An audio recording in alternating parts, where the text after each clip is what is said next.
이제 오늘 우리에게 주시는 하나님의 말씀 함께 읽겠습니다. 우리에게 주시는 하나님의 말씀은 마태복음 1장 22절, 23절 말씀입니다. 우리 준비하신 성경책이나 화면의 자막을 보시고 한 목소리로 읽도록 하겠습니다. 자, 이 모든 일이 된 것은 함께 읽겠습니다. 시작. 이 모든 일이 된 것은 주께서 선지자로 하신 말씀을 이루려 하심이니 이르시되 보라 처녀가 잉태하여 아들을 낳을 것이요 그의 이름은 임마누엘이라 하리라 하셨으니 이를 번역한즉 하나님이 우리와 함께 계시다 함이라. 아멘. 어느새 연말이 되었습니다. 2025년 첫 번째 주일 예배를 드리면서 새로운 한 해에 대한 소망을 가지고 시작한 지가 정말 얼마 지나지 않은 것 같은데 이제 또 벌써 12월 첫째 주일이 되었습니다. 나이가 어렸을 때나 지금이나 사실 하루는 24시간이고 그리고 또 1년은 365일인 것은 똑같고 아무런 변화가 없는데도 불구하고 시간이 지나면 지날수록 시간은 점점 더 빨리 지나는 것 같다라는 생각이 듭니다.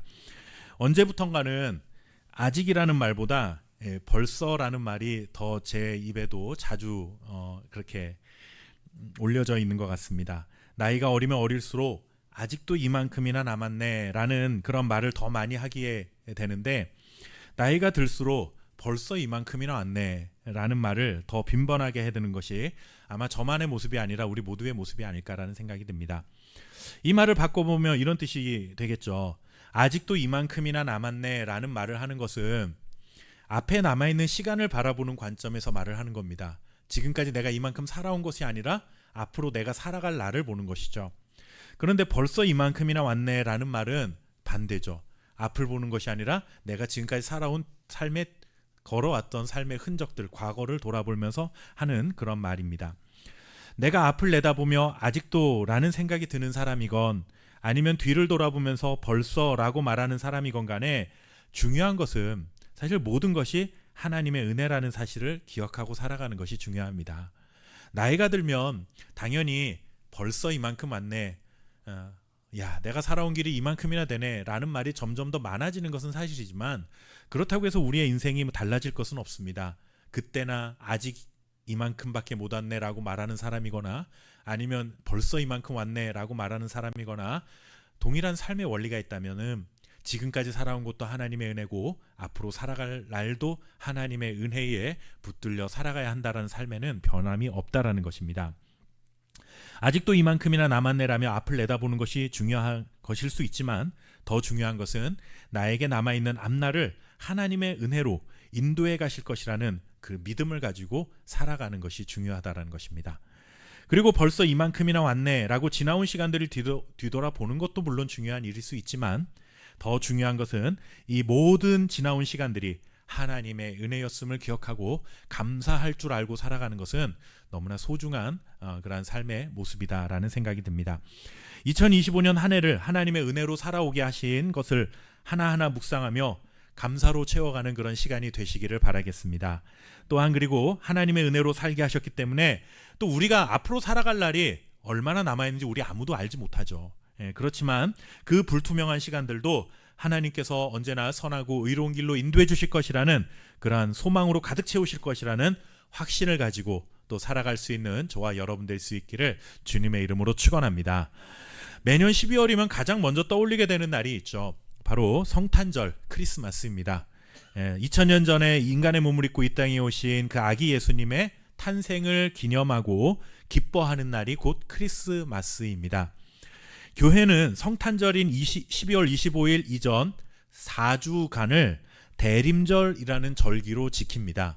그래서 예수 그리스도의 오심을 간절히 기다리며 준비한다라는 그런 의미를 담아 4주간 대림절을 지키는 것입니다. 오늘은 대림절 첫 번째 주일이고 그 첫 번째 주일에 맞춰 교회는 세상의 빛으로 오신 예수님을 기념하며 성탄 트리를 만들고 점등을 하는 것입니다. 그냥 우리가 분위기를 맞춰보자고 해서 그 트리를 만들고 점등을 하는 것이 아니라 그곳에서 빛나고 있는 반짝반짝 빛나고 있는 그 성탄 트리의 불빛은 이 땅에 빛으로 오신 예수 그리스도를 우리가 기억하는 것이죠. 그것을 상징하는 것입니다. 하나님의 아들이신 예수님께서 이 땅에 오신 사건은 이렇게 온 세상을 빛으로 환하게 밝히는 기쁜 일이고 온 세상 사람 모두가 적어도 이날 하루만큼은 종교에 상관없이 행복하기를 꿈꾸며 기다리는 그런 기적 같은 날이 곧 바로 12월 25일 성탄절입니다. 그렇다면 예수님이 이 땅에 오신 것이 과연 어떤 의미를 지녔기에 이렇게 온 세상을 떠들썩하게 만드는 것일까라는 생각을 한번 해봅니다. 크리스마스가 다가오니 기쁘기도 하고 또 마음이 설레기도 하는 것 있지만 도대체 예수님이라는 한 사람이 태어난 것이 무슨 의미가 있기에 2000년이 지난 오늘날에도 사람들이 이렇게 크리스마스 하며 그날을 손꼽아 기다리고 있는 것일까요? 교회를 다니는 성도라면 그 이유 정도는 알고 있어야 되리라 생각이 됩니다. 오늘부터 4주간 대림절을 보내면서 우리는 예수님이 이 땅에 오심에 대한 의미와 그것이 우리 삶에 어떤 결과를 가져왔는지에 대한 말씀을 나눠보려고 합니다. 그 어느 해보다 정말 간절한 마음으로 성탄절을 기다릴 수 있는 은혜가 저와 여러분 모두에게 있기를 주님의 이름으로 축원합니다. 오늘 읽었던 성경 말씀을 다시 한번 좀 읽어보도록 하겠습니다. 마태복음 1장 23절 말씀입니다. 우리 같이 한번 읽을까요? 자, 보라 처녀가 잉태하여 시작. 보라 처녀가 잉태하여 아들을 낳을 것이요 그의 이름은 임마누엘이라 하리라 하셨으니 이를 번역한즉 하나님이 우리와 함께 계시다 함이라. 아멘. 이 말씀에서 우리가 한 가지 믿기 어려운 충격적인 구절을 발견할 수가 있죠. 처녀가 잉태하여 아들을 낳는다라고 하는 그러한 구절입니다. 결혼도 하지 않은 이 여인이 어떻게 아이를 낳는다라는 말씀인가? 우리는 이해하기가 참 쉽지 않습니다.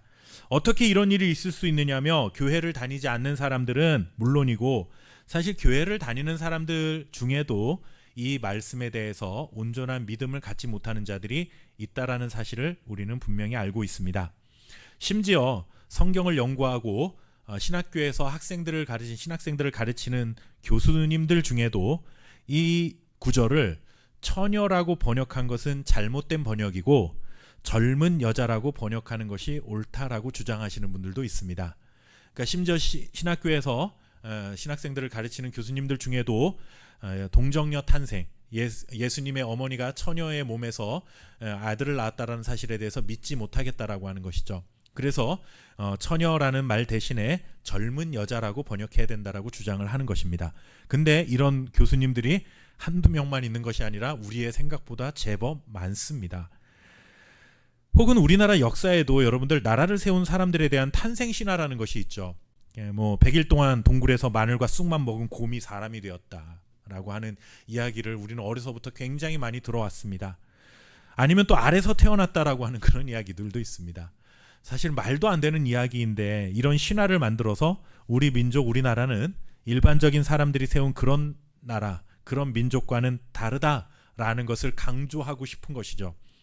굉장히 특별한 민족이다. 우리는 굉장히 특별한 나라라는 어떤 신적 권위를 강조하기 위해서 우리나라뿐만 아니라 사실 여러 나라, 여러 민족의 이런 탄생 신화는 많이 존재합니다. 그래서 이런 탄생 신화를 만들어낸 것처럼 마찬가지로 처녀의 몸에서 예수님이 태어나신 것도 그와 같은 고대 신화 중에 하나일 뿐이다. 예수님을 신성화하기 위해서 그냥 그의 어머니가 처녀였다라는 것을 강조하고 있을 뿐이지 이것을 듣는 그리고 읽고 믿는 사람들에게 신앙심을 더 불러일으키기 위해서 만들어낸 신화이지 이것은 사실이 아니다라고 그렇게 주장하는 사람들이 굉장히 많이 있습니다. 이렇게 사람의 이성으로는 솔직히 이해하기 힘든 구절이 진짜냐 아니냐라는 이런 회의적인 시각으로 말씀을 이렇게 보다 보니 사실은 그 뒤에 나오는 정말 놀랍고 충격적인 말씀에 대해서는 우리가 전혀 관심을 갖지 않는 그런 실수를 범하고 있습니다. 그게 무슨 말이냐 하면 처녀가 잉태하여 아들을 낳을 것이다라는 말이 진짜냐 아니냐 이거에만 너무 우리의 관심이 가다 보니까 정말로 그 다음에 나오는 구절이 정말로 우리에게는 소중한 구절인데 그것을 잃어버렸다라는 거예요.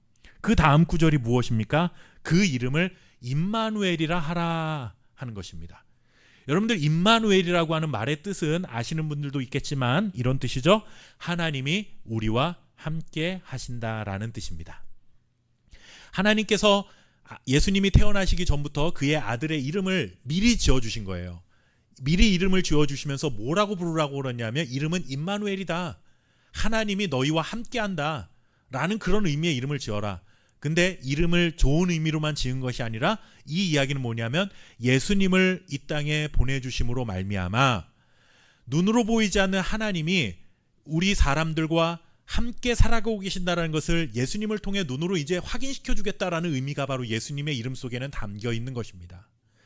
이렇게 중요한 의미가 담겨 있는데 우리는 이런 말씀들을 보면서 주로 어디에만 관심이 갑니까? 처녀가 어떻게 아들을 낳을 수 있냐 없냐 이거에만 너무 관심을 쏟다 보니까 정말 중요한 그 다음 말씀, 처녀가 아들을 낳을 것이다 보다 더 중요한 그 말씀, 임마누엘이라 하리라 라고 하는, 하나님이 우리와 함께 하신다라고 하는 그 말씀에 대해서는 그 가치를 잃어버리고 사는 경우들이 너무나 많다라고 하는 것이죠. 사실 처녀가 아들을 낳을 것이라는 말씀을 믿지 않는 사람들은 애초부터 이 말씀은 말도 안 되는 말이니 그 뒤에 나오는 아이의 이름이나 뜻과 같은 것에는 솔직히 관심이 없을 수밖에 없습니다. 뭐 태어난 것 자체가 사실이 아닌데 그 뒤에 임마누엘이든 뭐든 무슨 상관이 있겠습니까? 시작 자체가 거짓이기 때문에 뒤에 뭐가 나오든 그냥 거짓에 불과한 것이죠. 또 그런가 하면 처녀가 아들을 낳을 것이라는 사실을 하나님의 말씀으로 믿는 사람들은 무조건 그냥 무턱대고 아멘 합니다. 믿습니다 합니다. 하나님이라면 무슨 일인지 하실 수 있다는 것을 믿습니다. 아멘하고 덮어버리죠. 물론 그것을 좋은 믿음이라고 우리가 칭찬할 수는 있겠지만, 근데 여러분들 한번 생각해 보십시오. 이 과학적으로도 증명되지 않고 이성적으로 이해하기 어려운 이 말씀을 우리가 아멘으로 믿을 수 있는 것 또한 하나님의 은혜이기는 하지만, 여러분들 우리가 처녀의 몸에서 아들이 태어났다는 것을 믿고 끝나면 안 되잖아요. 그 아들이 우리에게 우리의 삶에 어떤 의미를 가져다 주었느냐, 이것에 대해서 우리가 중요하게 여길 부분들이 있는데, 우리는 그냥 그 처녀가 아들을 낳아서 처녀의 몸에서 아들이 나왔다, 아멘 하니까 난 믿었으니까 괜찮아, 이 자리에 머물러 있는 경우들이 많이 있다라는 거죠. 그렇게 본다면 이 말씀을 믿지 않는 자나 믿는 자나 사실 결과적으로는 별다를 바 없는 인생을 살아가고 있는 겁니다. 여러분들이 만약에 이 자리에서, 오늘 예배하시는 이 자리에서 처녀가 아들을 낳을 것이다, 그의 이름을 임마누엘이라 하리라 할 때 처녀의 몸에서 아들 예수님이 태어나셨다는 사실을 나는 분명히 믿습니다 라고 고백하실 수 있는 분이라고 한다면, 과연 그 아들 예수 그리스도를 믿는 믿음이 여러분들의 인생 가운데는 어떤 의미가 있느냐, 저는 그것을 묻고 싶은 것입니다. 바로 그 사실을 믿는 사람들에게 있어서 중요한 의미는 그분이 우리와 함께 하시는 나의 인생의 동반자라는 사실을 우리가 기억해야 한다는 것입니다. 이러한 믿음을 갖게 된 것은 사람이 할 수 있는 일인 것은 분명 아닙니다. 여러분들, 제가 아무리 여기서 이 사실은 사실입니다, 믿으십시오, 아멘 하십시오 그런다고 해서 제 체면을 생각해서라도 여러분들이 입을 벌려 그냥 아멘을 해주실 수 있겠지만, 정말 내 안에 그것이 믿음으로 동의가 되어서, 심적으로 동의가 되어서 아멘을 한다라는 것은 사람의 힘으로 되는 것이 아니죠. 그건 분명 하나님의 은혜입니다. 그 하나님이 그런 하나님이시기 때문에, 하나님이라면 뭐 이까진 일이야 얼마든지 할 수 있어라고 우리는 믿는 것, 이런 믿음이 전제되어 있는 것이죠. 이 일이 우리에게는 불가능한 일이지만 하나님은 하시고자 하는 모든 일들을 이루실 수 있는 전능하신 분이시다, 이런 전능하신 하나님에 대한 신뢰가 있으면 사실 하나님이 하시는 일이 무엇이든지 간에 우리는 믿을 수 있는 것입니다. 이렇게 하나님에 대한 믿음을 갖게 되면 우리는 그 다음 이어지는 말씀에 충격을 받아야 하는 거죠. 왜냐하면 이렇게 모든 일들을 다 하실 수 있는 전능하신 하나님께서 우리와 같은 연약한 인간과 함께 하신다라는 것이, 이게 얼마나 놀라운 일입니까? 여러분들, 얼마 전에 우리나라에서 이제 세계 각국 정상들이 모여서 에이펙 회의라는 게 있었죠. 그때 그 미국에 있는 반도체 회사인 엔비디아라고 하는 회사에 그 지금 세계에서 그 가장 큰 지금 기업 가치가 큰 회사의 그 CEO가 우리나라를 방문을 했습니다. 근데 그 사람 그냥 사실 보면 굉장히 경제적으로는 파급 효과가 큰 사람이긴 하지만 우리와는 직접 관련이 없잖아요. 근데 뉴스에서 그 사람 일거수일투족을 다 쫓아다녀요. 그러면서 그 사람이 무슨 치킨을 갔네, 뭐 누구를 만났네, 어디서 누구하고 사진을 찍었네, 막 그 사람이 뭐 굉장히 재벌임에도 불구하고 막 소탈하게 살아가는 그런 모습들을 보면서 사람들은 다 관심을 가져요.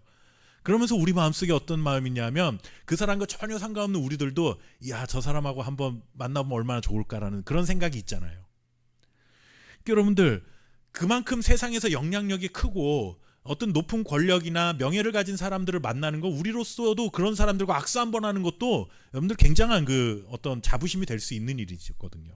그런데 세상을 창조하시고 처녀의 몸에서도 아들을 낳게 하실 수 있는 그 하나님이 나와 함께 하신다는 게 얼마나 이게 은혜가 되는 말씀입니까? 근데 우리는 이런 임마누엘이라는 말을 들으면서도 전혀 흥분되지가 않아요. 오히려 성탄절에 너 선물 뭐 받을 거냐 이런 마음에는 막 가슴이 들뜨고, 야 이번 성탄절에는 뭘 받을까 막 이런 게 막 우리 마음이 설레는데, 정말 하나님이 나와 함께 하신다라는 이 임마누엘이라는 말에는 아무런 감동이 없는 그런 성도로 우리가 살아가고 있지 않은지 한번 우리를 여러분들 생각해 봐야 되지 않겠습니까?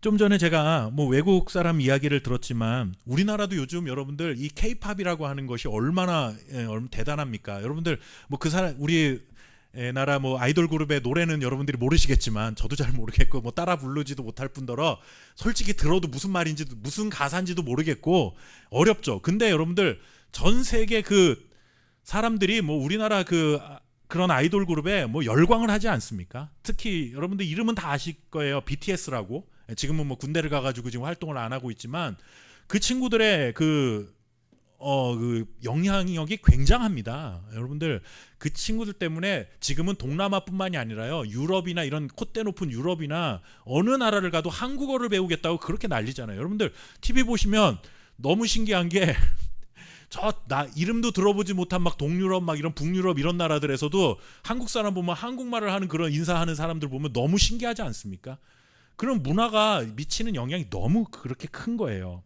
근데 여러분들 우리 생각에는 그 사람들이 그 가수가 뭐 그렇게 대단하다고 참 뭐 대단하긴 하지만 그냥 뭐 노래 부르는 친구고 그냥 그 정도 생각되는데, 그 친구들을 좋아하는 사람들의 입장에서는 자기 나라에 와가지고 공연 한번 하는 게 막 큰 일이잖아요. 막 그런 공연에 가보고 싶고 또 그 나라 한국이라는 나라에 또 가고 싶어 하고.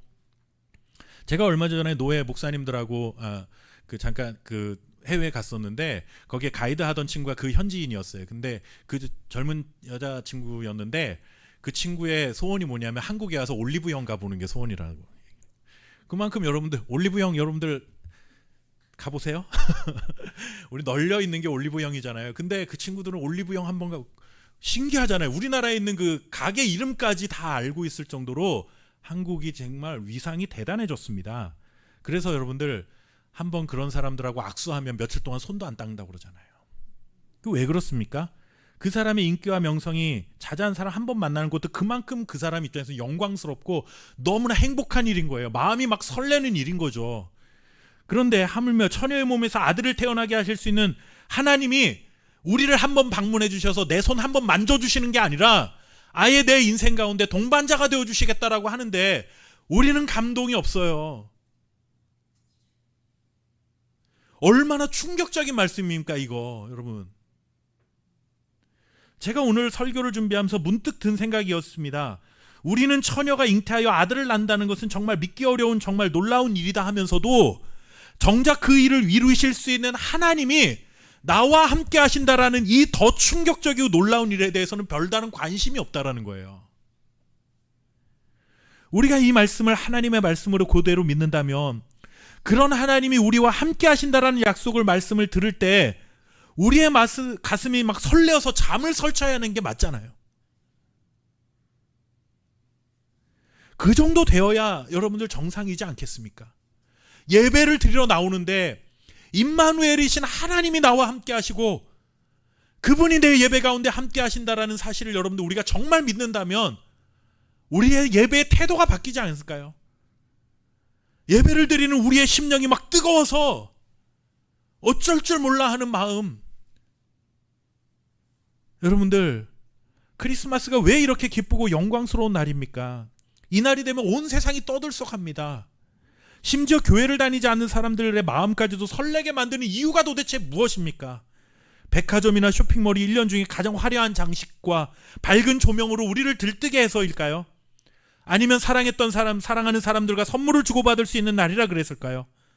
평소 사랑을 고백하지 못했던 누군가에게 이날에만큼은 사랑을 고백하면 그 사람이 내 마음을 받아줄 수 있을 것 같은 그런 날이라서 우리는 마음이 설레는 것일까요? 직장을 다니는 사람들이라면 휴일이라서 하루 마음 편히 쉴 수 있어서 그런 것일까요?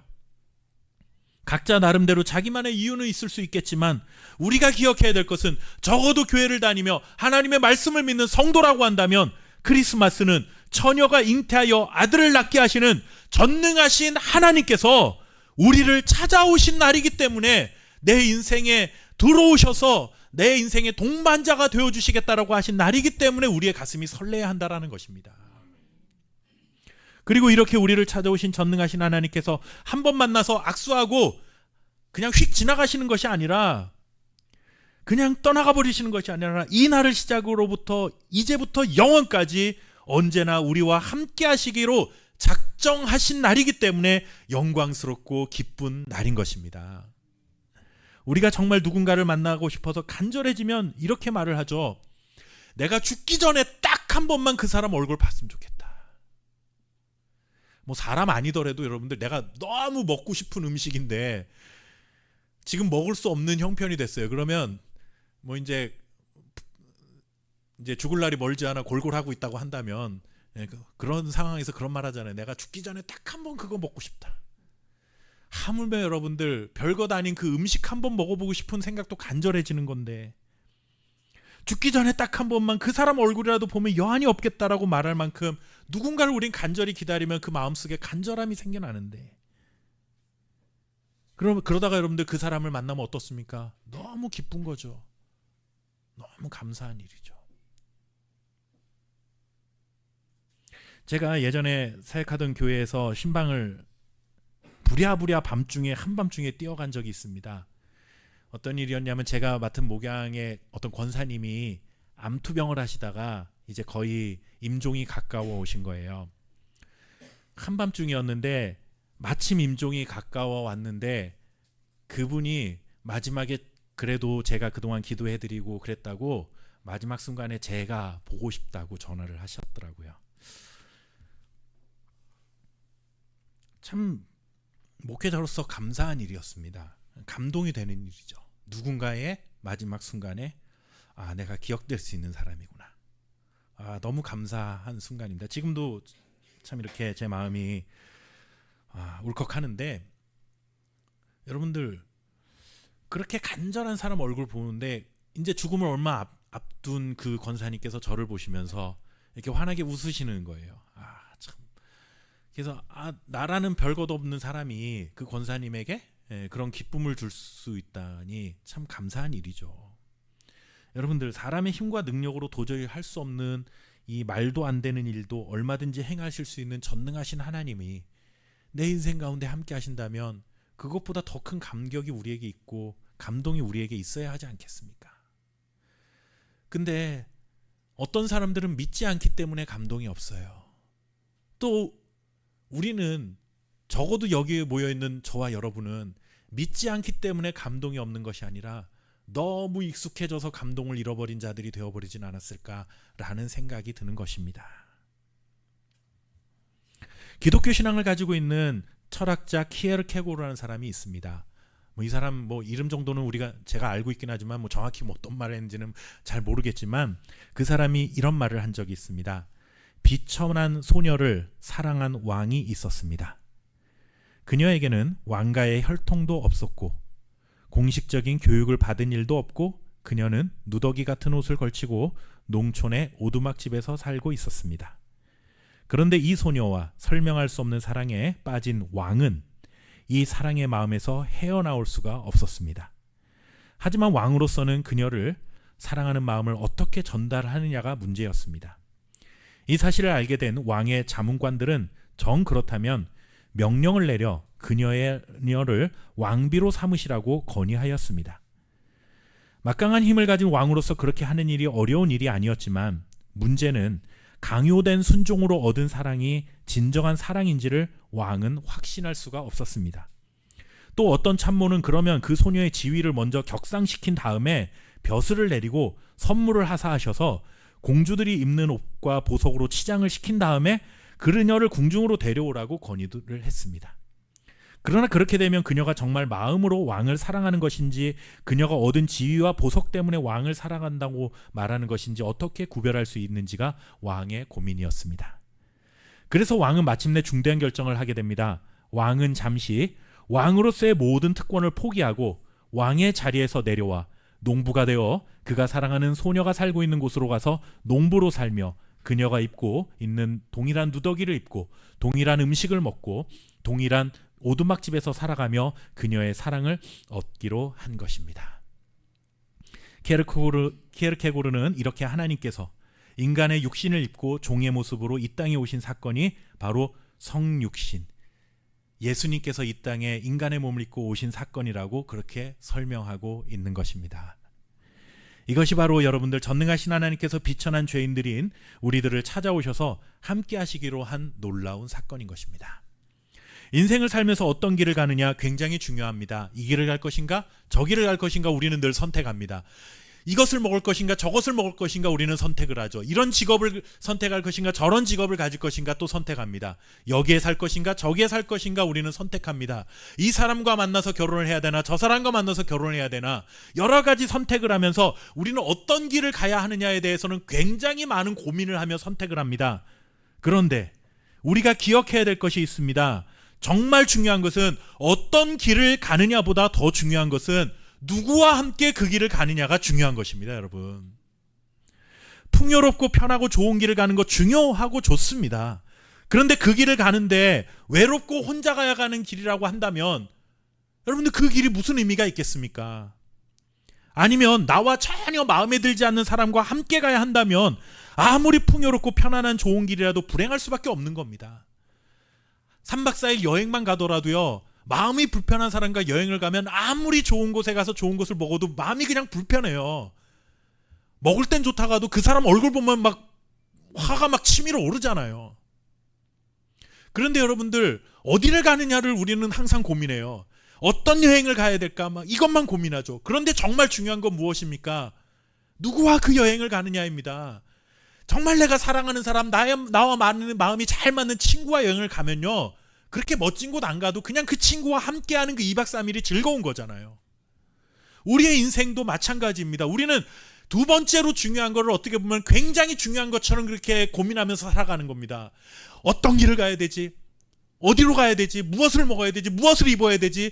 어떤 대학을 가고 어떤 직장을 가져야 되지? 어떤 집에서 살아야 되고 어떤 차를 타야 되지? 온통 이런 생각을 가지고 있지만 그 모든 것을 자기가 다 원하는 대로 이룬다 할지라도 내 주변에 아무도 남지 않고 나 혼자 걸어가야 하는 길이라고 한다면, 아니면 나하고 전혀 상관없는, 어쩌면 나랑 원수처럼 살아야 되는 그 사람과 함께 걸어가야 하는 길이라면 그 길이 무엇은 행복이 되겠습니까? 정말 중요한 거는 내가 어떤 길을 가느냐보다 더 중요한 것은 누구와 함께 가느냐입니다. 내 인생의 동반자가 누구냐, 이것이 중요한 것이죠. 힘들고 거친 길이라 해도 나를 가장 사랑하는 사람과 그 길을 함께 걸어갈 수 있다면 그것은 또 다른 행복의 비밀을 알아가는 놀라운 기회가 될 수 있습니다. 하물며 우리가 살아가야 될 인생길이 죄와 사망으로 뒤덮여 아무것도 보이지 않는 어두운 길이라는 사실을 아시고 그 길을 홀로 걷지 않게 하시기 위해 전능하신 하나님께서 우리를 찾아오신 것입니다. 왕의 자리를 포기하시고 낮고 낮은 오두막집에서 살고 있는 것과 같은 우리의 인생을 주님이 찾아오셨다고요. 그렇게 찾아오신 하나님께서는 그 어둠에서 우리를 건져내셨습니다. 너 이 땅 더 이상 이제 어둠에서 살지 마. 그리고 사막처럼 메마르고 폭풍우가 치는 바다처럼 사나운 인생의 길을 외롭게 혼자 걷지 않도록, 두려움에 사로잡혀 걷지 않도록 우리와 영원히 함께 하겠다. 너가 어디로 가든지 내가 너와 함께 할게 약속하시며 그 약속을 지키시기 위해, 증명해 보이시기 위해 그의 아들 예수 그리스도를 우리에게 보내주신 것입니다. 보잘것없는 우리의 인생에 주님이 찾아오셨습니다. 그리고 이렇게 말씀하셨습니다. 이제는 나와 함께 인생의 길을 걸어가자. 내가 너의 인생의 동반자가 되어줄게. 나와 함께 가자 말씀하고 있는 것입니다. 이렇게 나를 사랑하시고 평범한 나의 인생에 참된 동반자가 되시기에 이 땅에 오신 예수님, 그 예수님을 간절히 기다리며 성탄을 맞이할 수 있는 우리 함께 교회 성도님들 되시기를 주님의 이름으로 축원합니다. 기도하겠습니다. 좋으신 하나님 감사합니다. 오늘도 귀한 말씀 통해서 우리가 이 땅을 살면서 어떤 길을 가야 할 것인가에 대한 고민만 하지 누구와 함께 살아갈 것인가에 대한 고민은 전혀 하지 못하고 정말 중요한 이 고민에 대해서는 답을 찾지 못한 채 하나님 아버지 이 길 갈까 저 길 갈까 방황하고 있지는 않습니까? 주여, 우리의 인생길이 정말 어디로 가든지 주님과 함께 동행하는 삶이 되게 하셔서 어디로 가든지 두려워하지 않게 하시고 낙심하지 않게 하시고 절망하지 않도록 주여 우리의 삶을 붙잡아 주시고 인도해 주옵소서. 비천한 우리의 삶에 찾아오신 하나님께서 우리와 함께 해주시며 너의 인생에 참된 동반자가 되어주셨다고 약속해 주셨고 예수님을 통해 우리에게 증명해 보여주셨으니 하나님 아버지 정말로 이 사랑이 얼마나 큰지를 우리가 늘 깨닫고 하나님 앞에 감사하며 주님께서 다시 오시겠다 약속하셨으니 그날을 간절히 기다리며 살아가는 주의 백성들이 될 수 있도록 우리에게 믿음을 더하여 주옵소서. 감사드리며 살아계신 예수님의 이름으로 간절히 기도하옵나이다. 아멘.